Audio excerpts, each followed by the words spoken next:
Hello, my name is Ilona, and in this video I want to talk about the interview with the hidden hand, or the dialogue with the hidden hand. It was published on the forum Above Top Secret in October 2008. No one really knows if it's truthful or not, if it's is the truth or not, if it's just a hoax. You can actually read that in the interview. People are asking questions and are like, well, I don't trust this. And it's like, keep an open mind. If you're interested, I strongly suggest reading it. I'm going to put it on my Telegram channel. You can find it also through the Wes Penrep papers. That's actually how I found this interview. He made an article about it. And it's just a lot of information. So I'm kind of see how I'm going to work my way through this. I'm not going to mention everything, obviously, just the things that I find interesting. I have to admit that I'm not sure if I fully understand everything, if I fully comprehend what's being said. So I'm just going to mention things that I found interesting, and like I said, I strongly recommend that you read it for yourself and of course see what resonates with you or not. So let's start. There were a few things I found interesting. He mentioned, and I'm just going to talk about the hidden hand as a he. It's easier. It's not, no one really knows if this person is a he or a she, which family this person belongs to, but he is talking about his family lines, and they are above the 13 bloodlines that most of us in the Truther community know by now. The bloodlines are from Earth, and their power lines are actually alien and from way back, even before Atlantis. So they're very strong on family. I do believe that's also in the bloodlines, the 13 bloodlines. So you don't get out of the family and you follow the family. It's a very rigorous upbringing and you follow that line. So there's an immense loyalty. And he also mentioned the material of Ra, which is the Law of One. There are like 5 books. I still have to read them. I find I'm interested, especially because this person mentioned that about 85% till 90% is truthful in that material. If that is correct or not, we of course don't know, but I find it interesting, and it's on my list to read as well. Let's see. He talks about, which is very interesting to me, the law of free will. Because everyone has the law of free will in this third dimension, or as he mentions it, the third density. He talks about density, which is very interesting because Alex Collier also talks about density and not necessarily about dimensions. So in the third density, there's the law of free will, which means you cannot just tell people information. They have to ask for it, because otherwise he would be intruding on their right not to know, which I find very interesting. Because you have free will, you have the right not to know things. And if we look in our world today, there are a lot of people who don't want to know, really, or just, block themselves off, and they have that right. It's their right, the law of free will, not to know things. So it could also explain why the whiteheads aren't just throwing everything out there and showing all this information, because people have the free will not to know things. That's why people have to wake up in another matter, understanding that something's wrong or something's not right, because that opens them up, that they're starting to ask for information, and they start, from their own free will, they want to know. I just thought that was an interesting concept. He talks about the infinite creator. So there is an infinite creator. They wanted to become aware of themselves, oneself. And the first density is actually consciousness. That was first created, I think, if I fully understand that. Second density is becoming aware, so awareness.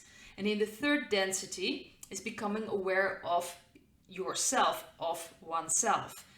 And then you have the fourth density, and you have kind of polarities in that as well. It's very interesting until the 8th density, and then you can return back to the infinite creator. If you want to, if I'm not mistaken, you can actually go in another octave, as he calls it, and then you can start over. There are so many layers to it. It's mind-blowing.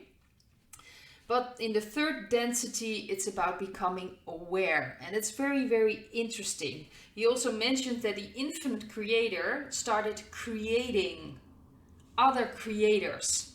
And those creators started creating other creators. So you have all these creators, and someone asks them, who do you belong to? Who created you? And he mentions that he belongs to the group soul of Lucifer. That's what he's part of. And that humanity is created by Yahweh, who's also a creator. And apparently they're about the same level. If I'm not mistaken, he even mentions that Lucifer may even be in a higher dimension.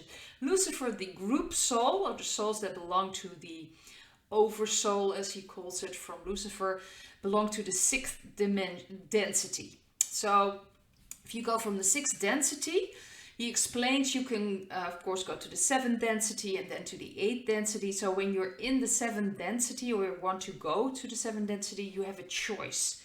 You can go to the eighth density, kind of work your way through it, or you can help others. And they've decided as a group soul to help others.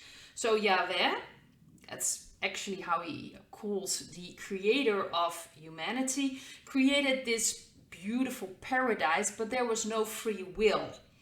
So the life forms or humanity wasn't evolving. There was no spark to how to say that they started thinking for themselves or doing things. They were just kind of in this blissful ignorance, so to speak. So Yahweh actually went to the Council of Elders, if I'm not mistaken. There's like this council in this university, in this universe. Maybe it's a form of university, I'm not sure. It almost feels like a school, but in the universe, apparently situated near Saturn, there's this council that watches everything, that watches all those creations and all these dimensions. I'm not sure on what dimension the Council of Elders are, but or density, so to speak.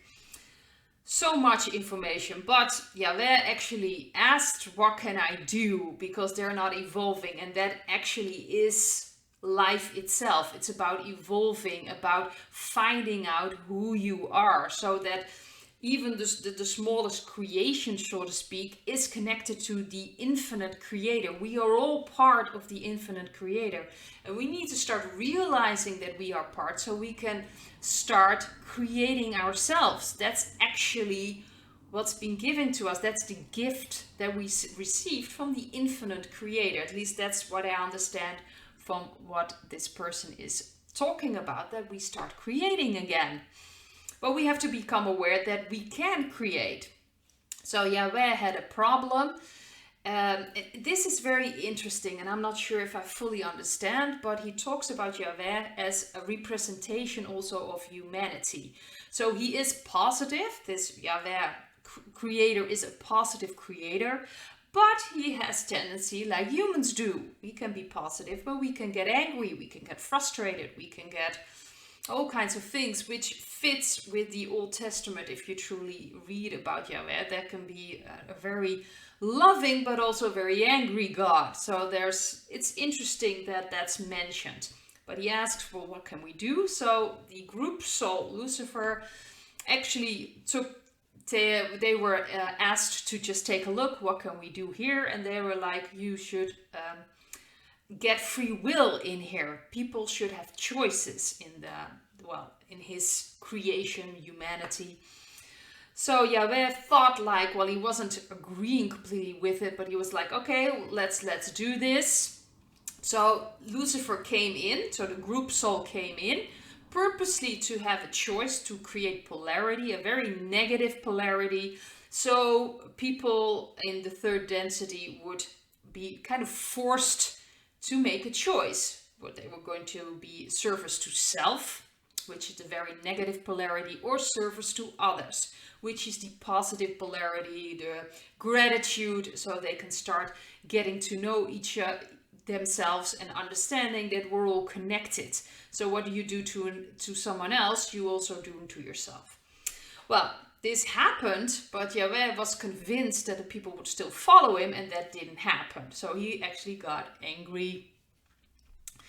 You can find a lot of examples of that in the Bible itself, I have to say. But anyway, he kind of locked the Lucifer group soul up so they can't leave. So now this person, this hidden hand, talks about the harvest. There's a cycle. I think it's about 75,000 years. There's like this enormous cycle. Talks about a Maya calendar. There's so many interesting things he mentions. But he talks about the harvest, and we're reaching that point. So they are really hoping to get out of the third dimension. So they're kind of locked in and they want to leave, obviously. And it's only possible, so you have like 3 groups. So the group that the hidden hand belongs to has to be 95% negative. So he has to be as negative as possible, do awful things, because then he will continue to the 4th density, but the negative 4th density.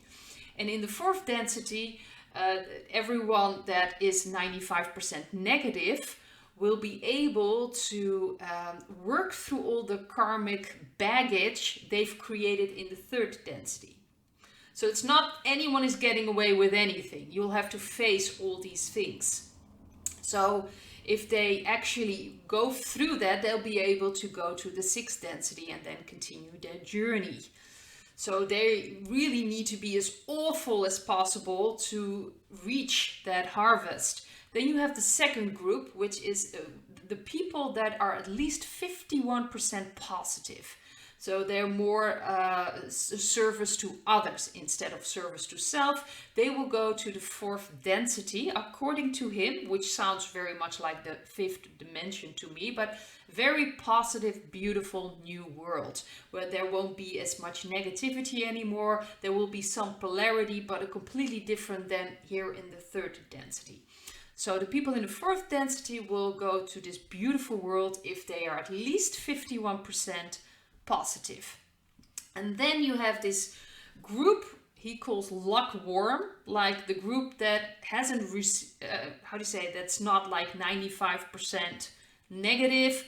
I'm not sure if that also is for the counts for humanity, because I do believe he's talking about other lines. So this is more the group of the people that belong to the group soul Lucifer. I'm not sure if it also for the people that let's say are 95% negative, if they actually show up in the 4th negative density as well. I'm not sure about that. But this is a lukewarm group that is not 51% positive. So they're under that number, and they're a bit in between. They're not completely negative. They're not like very positive. This is a group of people. They'll go to another 3rd dimension, like an Earth replica, which is very interesting. So he talks about they will have this experience, spiritual experience that will happen near the end of when the harvest will come. There will be a spiritual experience. Then they will forget about it, but they'll have it in their memory that everything is connected, that everything around us is connected. They will have that experience, but they will be placed in a 3rd density where everything will look the same as before, like nothing changed really. So this is the harvest, as he calls it. Very interesting.